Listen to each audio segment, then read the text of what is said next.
Om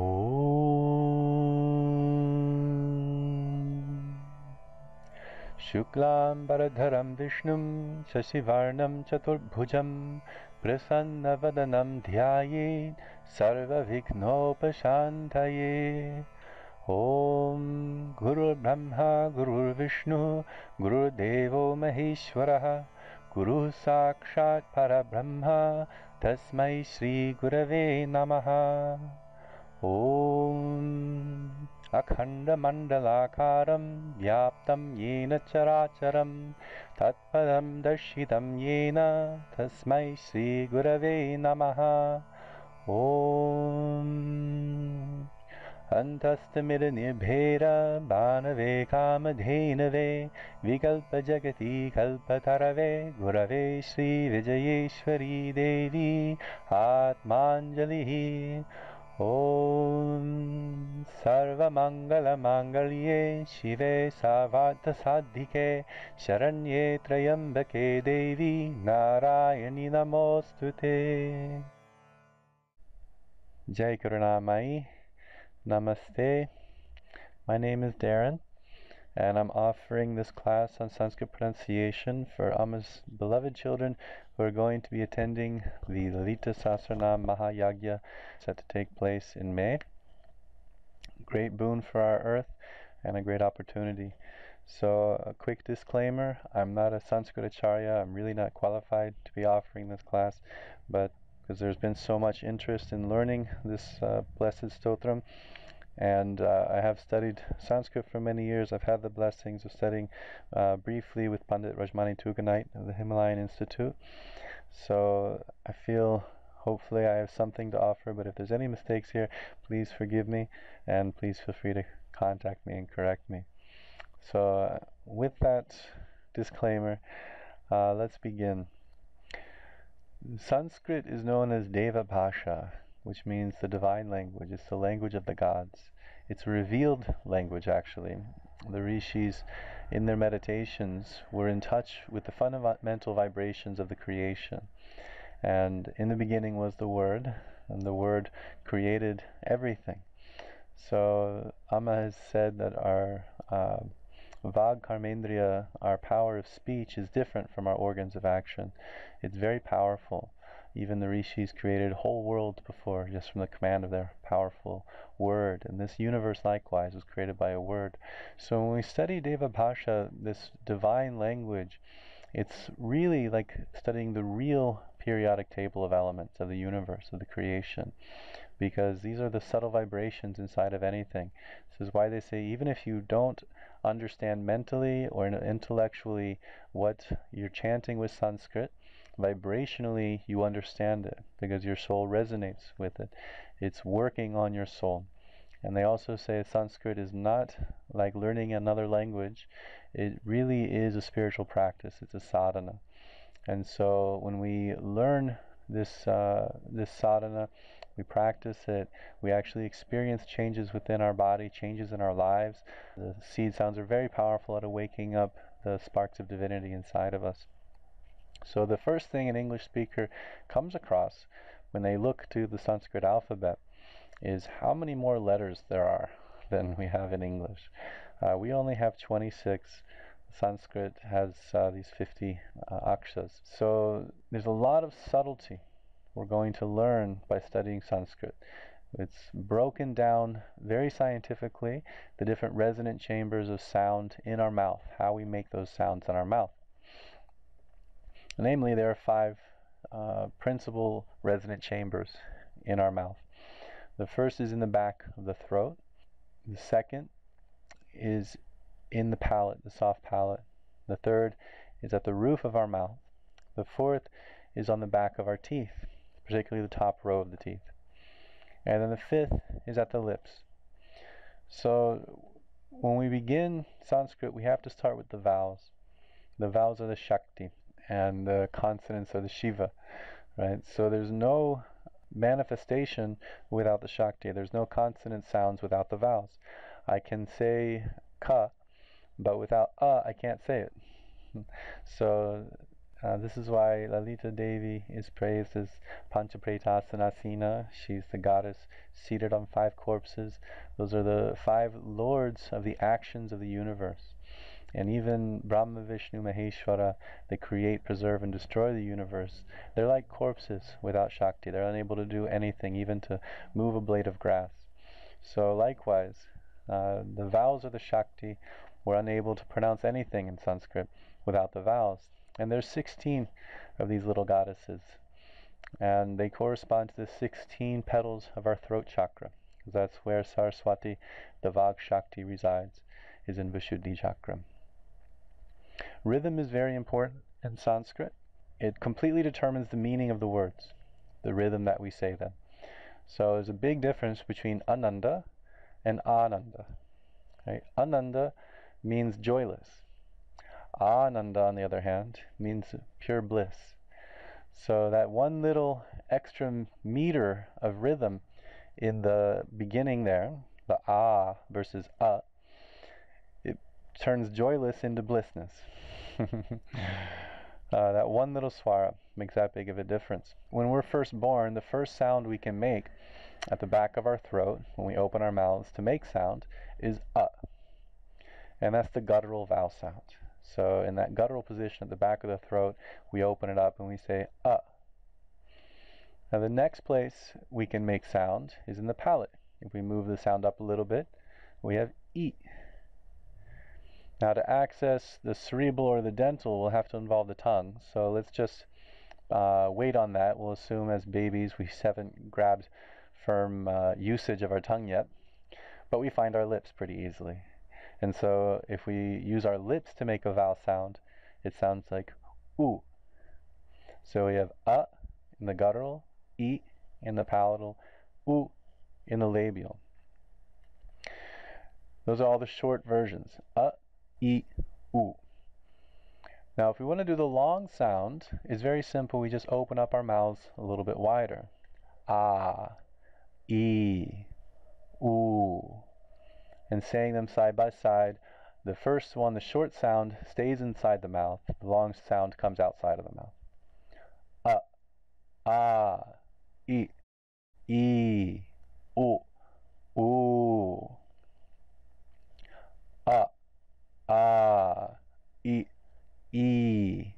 Oo, oo. And so once we learn how to use our tongue, there's 2 main places our tongue can be placed inside the mouth. And this is a big difference from English because we don't have this distinction. Whenever we say a T or a D sound, it's coming from somewhere in between these 3rd and 4th positions here. And so usually, because the dental sound is a very specific flavor in the sound, usually when Indians hear us speaking, they assume all of our T's and D's are cerebral because it doesn't have that dental quality. If it's not touching the teeth, it's a different sound. So even though we're not really doing a strong retroflex action with our tongue, which is where we curl it backward and point the tongue, tip of the tongue more towards the top of the roof, like in this position. When we speak English, it's usually a little bit farther forward. So usually an Indian will hear us and assume we're speaking cerebral sounds with our T's and D's. This is why the dental sound is a very fine study. And this is the tongue position for the dental sound. You can see it's right against the back of the top row of teeth. And notice how the tongue is flat. So it's essential in order to be able to become adept at moving your tongue from the back of the teeth to the cerebral, the retroflex position, more towards the roof of your mouth. You have to learn how to keep your tongue flat when speaking, which is different from how we usually speak in English. So, going back to the vowels then, if I turn my tongue up towards the roof of my mouth and make it a strong retroflex, a distinct retroflex sound, and use it to make a vowel sound, it goes r, r, r. Now, you might not be adept at fluttering your tongue there, so that's okay. If you just make that sound, you're close enough. Urshi, right? One who sees. Maharshi, Right? Automatically the tongue can curl backward if you just train it to make it more like a strong retroflex R sound. R. Now if we extend that out and make it long, it goes ri, ri, ri. Now, if I learn how to move my tongue to this dental position, I'll make a l sound if I'm trying to make a vowel. Well, really, you can't do l and have it be a vowel. It's more like a consonant. So to make it more like a vowel where it's carrying the air, we curl it back to the retroflex, striking the dental first. Lr, lr, lr. If I make that long, lri, lri, lri. R, ri, lr, lri. R, ri, lr, lri. So a little warning that when you're chanting Sanskrit, you're probably never going to see the vowels lr and ri. They really just exist, kind of like how we know certain elements existed in the periodic table because of the theory behind it, but they don't really occur in nature. So it's similar with these vowel sounds. They don't really occur so much in Sanskrit chanting. R and ri we will see, but lr and ri they don't really appear. So there's a couple other sounds that we can make, namely if we combine some sounds. So in between guttural and palatal, if we make a and e together, well, we can't really combine them low in the mouth. We have to kind of strengthen them when we combine them and raise them up higher. And when we put a and e together, we get a, a. So a and e make a. Now if we strengthen it one more time, we can actually bring the sound up a little bit higher than that, and it sounds like I, I. So those are these two vowel sounds, a, I, combination of the guttural and the palatal vowel sounds. There's another place we can combine vowel sounds without involving the tongue, which is the guttural and the labial. So that's the entire mouth cavity that's getting involved in this sound. When we put together a and u, we get o, o. And that's the first strengthening of that combination. A and u makes o.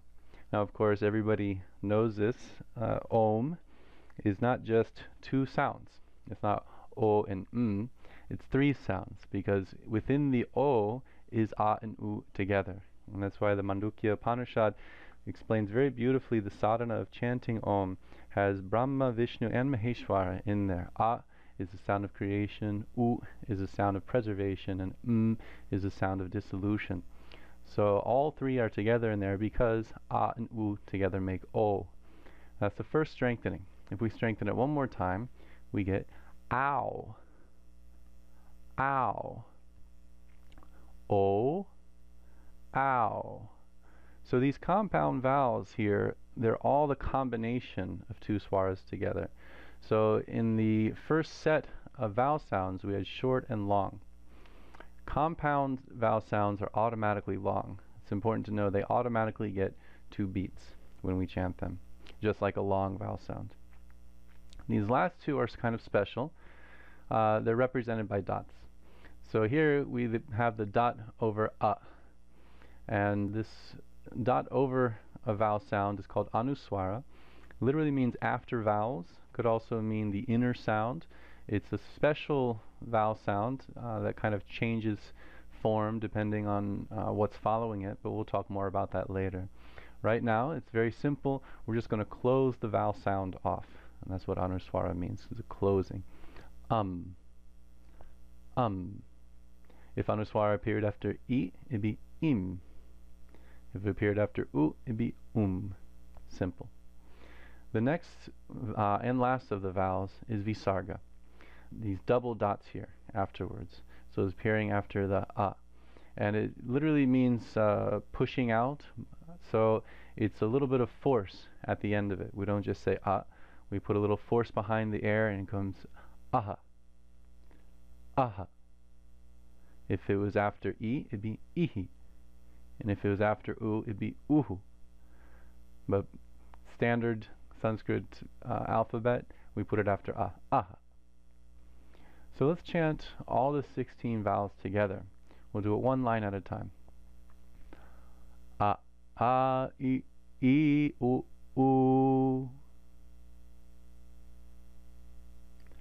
A, I, u, u. R, ri, ri. R, ri, ri. A, I, O, ow, ah. A, I, O, ow, ah. From the beginning, all 16 together. A, I, u, u. R, ri, ri. A, I, O, ow, ah. Those are the 16 vowel sounds and the 16 petals of the throat chakra. So coming now to the consonants. So just as you can see, it's a diagram. It's a perfect grid of all the sounds we can make in our mouth. Those 5 special positions we see here make up the horizontal rows of the consonants.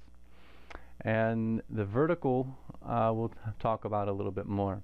But first, just look at the basic sound you can make in each position. It's called the hard sound. So before we become more subtle in our pronunciation, the easiest thing is to make a hard sound.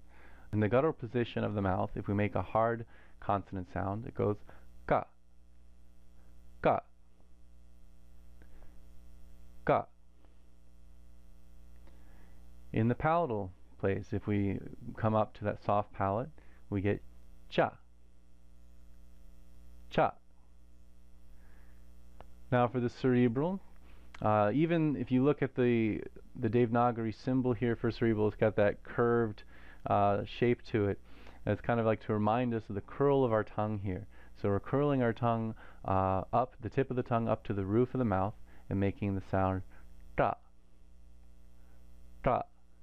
So this is the one that it's good for us to really exaggerate it as English speakers, because normally when we say T, the tip of our tongue is above the back of the teeth. It's not touching the teeth, but it's not really curled back either.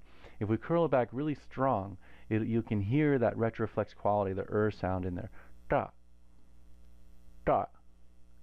Right? Because the tongue is curled backward, it's not fully letting the sound out. Ta. Now the dental is something to really pay attention to, because this is something we don't do in English normally, and you'll find that when you start to really pay attention to this, that the mantras take on a very sweet quality to it.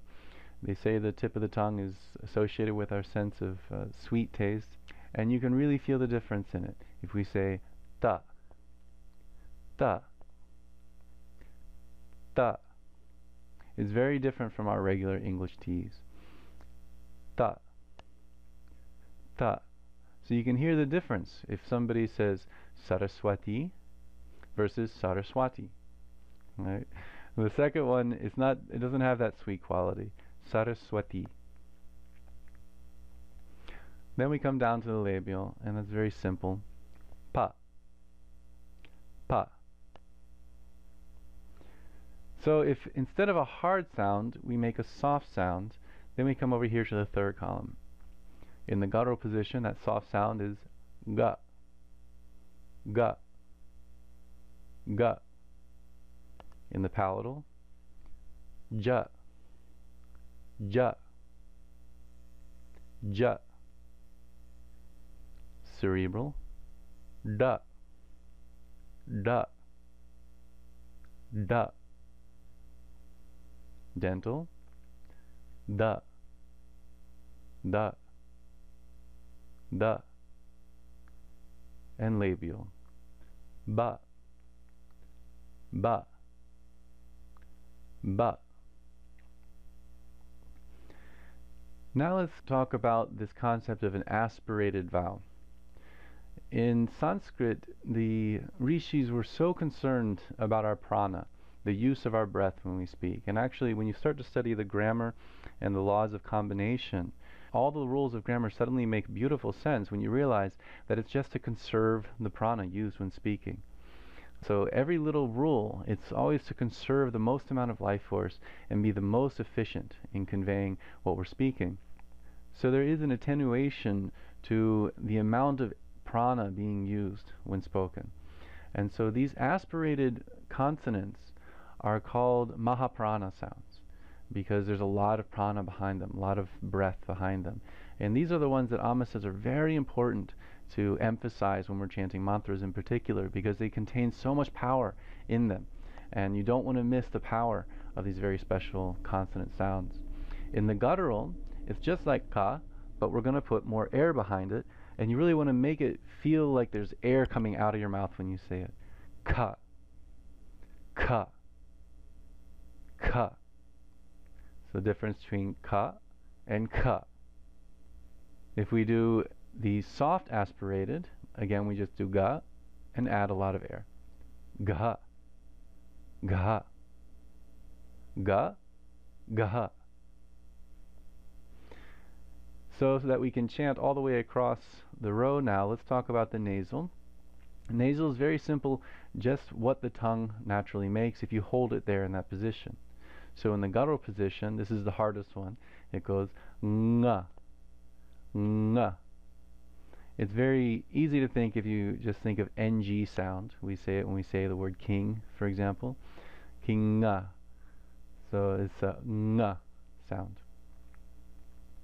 Coming to the palatal, the hard aspirated come from cha to cha, cha.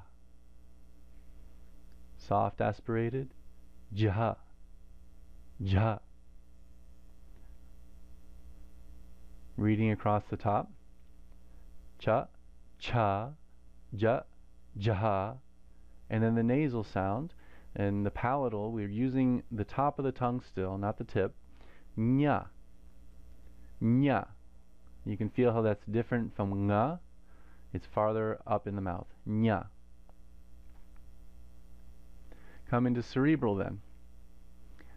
If we put the aspirate to ta, we get ta, ta. Put the aspirate to da, we get daha, daha. And then the nasal, na. And it's worth noting here, all the cerebral sounds have this dot underneath it in the English transliteration. So it'll take a long time to learn the Sanskrit alphabet, the symbols for each letter, and to be able to read it. That's a much deeper study. It takes a lot more time than learning the pronunciation. So if we're reading the English, this is what we have to pay attention to. If there's a dot underneath any letter, it always means a cerebral sound. And it's worth noting, if you look up at the cerebral vowel sound, r, it also has the dot, as is ri. R ends in a cerebral sound, and so it also has the dot underneath it, even though it begins in dental. Okay, so the dot underneath means cerebral. If there's no dot, then it's dental. Ta, ta, ta. Da, da, da. And then the nasal, na. Coming to labial, ba, pa, ba, baha, ma. Pa, pa, ba, baha, ma. Pa, pa, ba, baha, ma. So let's read all the consonants. We'll go one line at a time. Ka, ka, ga, ga, nga. Ka, ka, ga, ga, nga. And let's do the palatal. Cha, cha, ja, ja, nya. Cha, cha, ja, ja, nya. Cerebral. Ta, ta, da, da, na. Ta, ta, da, da, na. Dental. Ta, ta, da, da, na. Ta, ta, da, da, na. Labial. Pa, pa, ba, ba, ma. Pa, pa, ba, ba, ma. Right, now we have the semi-vowel sounds. These are kind of in between vowels and consonants, so they're called semi-vowels. They carry the qualities of both, and it's interesting that these are also the bijakshas for the different chakras, right? La, lam is for Muladhara, vam for Swadhisthana, ram for Manipura, yam for Anahata. So, very simple. Ya, ra, la, va. And again, don't stress if you can't flutter your tongue for the ra. You're still totally comprehensible if you say ra. Ya, ra, la, va. Ya, ra, la, va. The sibilants, these are the S sounds that we can make with our tongue. If we make a hissing sound with our tongue in different parts of the mouth. In the palatal place, we can't make a hissing sound in the guttural place, but we can do it in the palatal place. It makes sha, sha. And this is the typical English sibilant when we say a sha. So most people say Shiva correctly because it's the palatal sibilant, and that's what we're used to in English. Shiva, Shiva, sha. The cerebral sibilant is, again, with that dot underneath it. So we're going to think I have to curl my tongue backward, bringing the tip of my tongue to the roof of my mouth. Sha, sha. And incidentally, if we say Vishnu, this is a cerebral sibilant. So most of us are saying Vishnu incorrectly because we don't have this in English. But you can hear that cerebral quality if you say it correctly, and then the na following the sha is also cerebral. Vishnu, Vishnu, sha. Then we have the dental sibilant. If we bring our tongue to the back of our teeth, sa, sa. And finally, we have just a sound that's made if we open our mouth and make air. Ha, ha. Ya, ra, la, va, sha, sha, sa, ha. So these compound consonants, they're not standard. These are the ones given in the Himalayan tradition. 3 extra compound consonant sounds. They do get their own symbol universally. These are the symbols for these compound consonants, but they're special, so they're worth covering. If you put ka and a cerebral sibilant together, sha together, you get ksha, ksha. So ksham is the seed sound of forgiveness. We see that in the beautiful word vriksha, which means tree mother. She's the energy of forgiveness, total selflessness, and there's no coincidence why Vrikshasana occurs in Amma's Yoga Asana sequence, because Amma wants us to learn forgiveness as it's a great charity. Ksha. Then, this is a very difficult one if you try to say it in its parts. If you put ja and nya together, both palatal, the soft and nasal sounds together, well, we would try to say jnya, but it ends up wasting a lot of prana. And so how we pronounce it instead is gya, like a G and a Y sound. Gya, gya. So gyan is knowledge, Jnana Yoga is the path of knowledge, and it contains this compound consonant, gya, jnana. Finally, if we put ta and ra together, the dental hard sound and the semi-vowel ra, we get tra, tra. And of course, we're all familiar with this in the word mantra. So tra means to protect, and it has that strong energy of protection. So mantra means that which protects the manas, the mind. Those are all the letters of the Sanskrit alphabet. Let's chant them all together, starting from the vowels and moving down. A, I, U, U. R, ri, lr, lri. A, I, O, ow, ah. Ka, ka, ga, ga, nga. Cha, cha, ja, ja, nya. Ta, ta, da, da, na. Ta, ta, da, da, na. Pa, pa, ba, ba, ma. Yara, lava. Sha, sha, sa, ha. Ksha, gya, tra.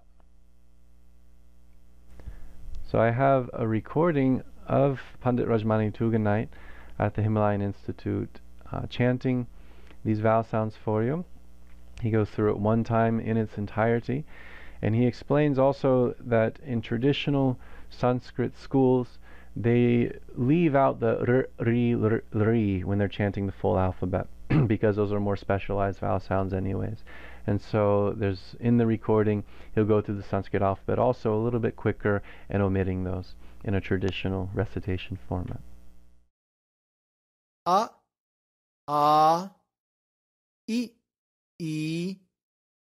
U, ri, lri, e, I, o, ao, ah. Ka, kha, ga, gha, nga. Cha, cha, ja, jha, nya. Ta, tha, da, dha, na. Ta, tha, da, dha, na. Pa, pha, ba, bha, ma. Ya, ra, la, wa, sha, sha, sa, ha, ksha, gya. Tra, a, I, u, e, I, o, ao, ah. Ka, kha, ga, gha, nga. Cha, cha, ja, cha, nya. Ta, tha, da, dha, ra. Ta, tha, da, dha, na. Pa, pha, ba, bha, ma. Ya, ra, lava. Sha, sha, sa, ha. Ksha, gya. Tra, a, I, u, e, I, o, ao, ah. Ka, kha, ga, gha, nga. Cha, cha, ja, cha, nya. Ta, tha, da, dha, ra. Ta, tha, da, dha, na. Pa, pha, ba, bha, ma. Ya, ra, lava. Sha, sha, sa, ha. Ksha, gya. Tra,